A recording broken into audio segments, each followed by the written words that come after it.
In the last practical, we have discussed about clinical examination of the eye. So, with continuation of this, in today's practical, we are going to see what are the visual reflexes. So, they are under this heading: direct eye reflex, consensual eye reflex, accommodation reflex, ciliospinal reflex, conjunctival reflex, and corneal reflex.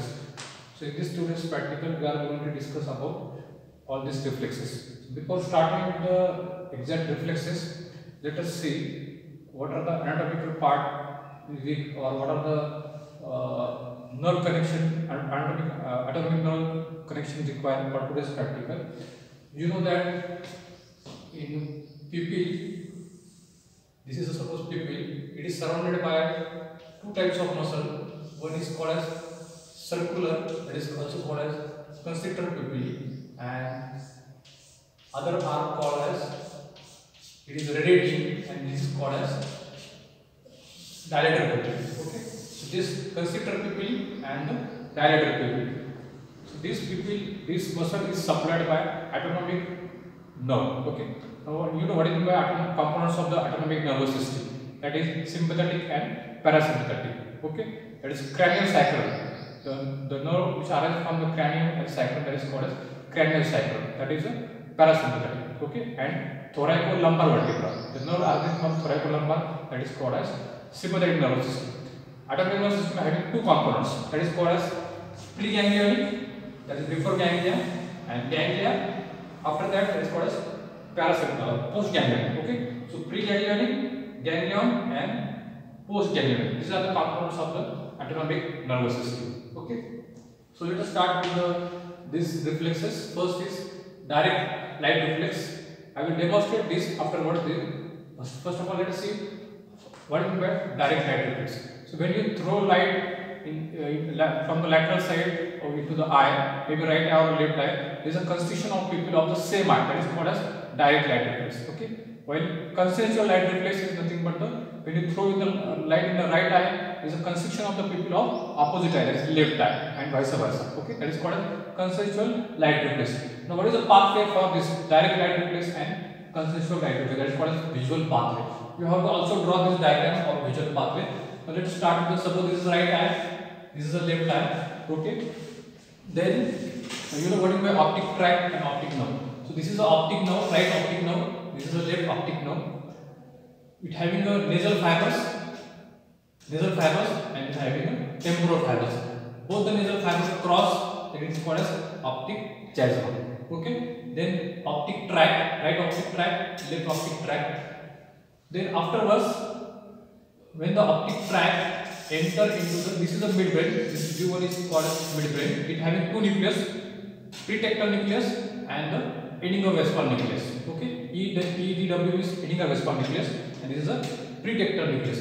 So when the optic tract enters into this pretectal nucleus, from the pretectal nucleus, it will enter into the both side Edinger-Westphal nucleus. Now this is very important. Okay, from the right pretectal nucleus, it will send impulse to the left Edinger-Westphal nucleus and the right Edinger-Westphal nucleus. Same thing from the left pretectal nucleus, it will send fibers signal to the both side Edinger-Westphal nucleus.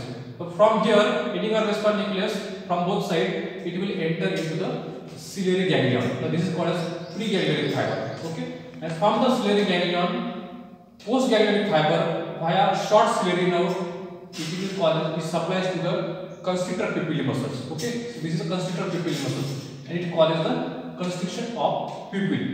So what is the direct light reflex? When you throw light into the right eye, so how does the constriction of the pupil take place? Via this. When you throw light into the right eye, via the optic nerve, optic tract, optic channel, optic tract. From the optic tract, it enters into the pretectal nucleus. From the pretectal nucleus into the Edinger-Westphal nucleus, and from here, preganglionic fibers enter into the ciliary ganglion, and via the short ciliary nerve, postganglionic fiber, it is supplied to the constrictor pupillary muscles. So this is called as direct light reflex. Now, why there is a constriction of pupil of opposite eye also? For that purpose, there are two pathways. One is this: when you throw light into the right eye, via this nasal fibers, it enters into the opposite side pretectal nucleus, from Edinger-Westphal nucleus to the ciliary ganglion. Other is via the this temporal fibers pretectal nucleus, it enter into the opposite side tending or vespal nucleus, which enter into ciliary ganglion and causes the constriction of pupil of opposite eye. That is called as consensual light reflex. Okay, so direct light reflex and the consensual light reflex. Now accommodation reflex. Now what is by accommodation? Again I will demonstrate this in the demonstration part.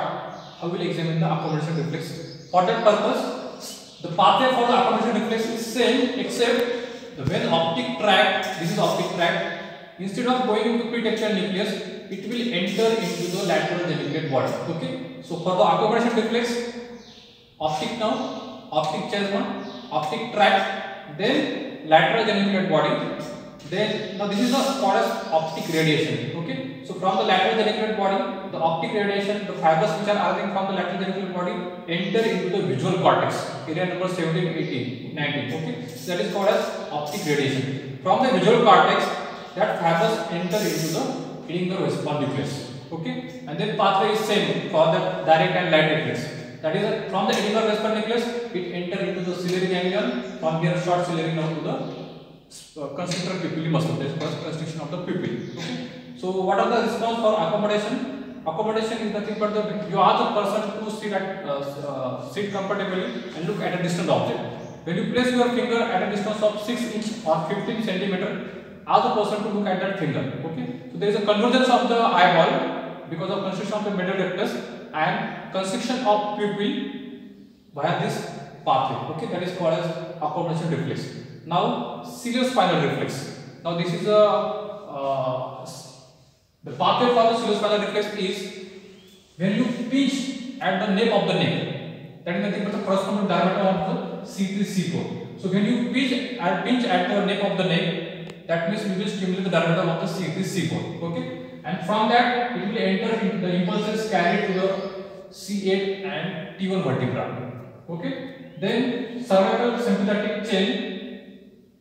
Then superior cervical ganglion. From here, post ganglion fibers arises which enter into via the long ciliary nerve. It will cause the contraction of the dilated pupil. Okay, and it will cause the dilatation of the pupil. Okay, so this is called as ciliospinal reflex. So when you pinch at the nape of the neck, it will activate this pathway and causes the dilatation of the pupil.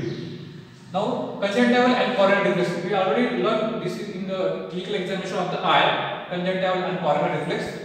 That means in case of corneal, you have to just touch the cornea and conjunctiva. It will cause the blinking of the eyes. Afferent and efferent for this conjunctival and corneal is afferent is 5th cranial nerve and efferent is 7th cranial nerve. Okay. Now we will see the demonstration.